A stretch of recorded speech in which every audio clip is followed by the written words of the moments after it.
of the most pivotal fights in his division in Qatar against Arman Sarukian.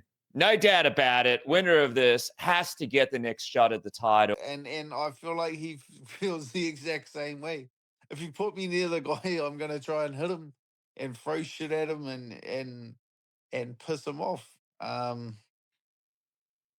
Yeah, that's not really my concern. The UFC wants this fight to happen, so I feel like it's on them to keep us away from each other. There's shit, and there's guys that do it for show and stuff like that. But yeah, it's not. This is not necessarily the build up for a fight. If whether they pay me $1 million and hit him inside of a cage, or whether I bump into him in the car park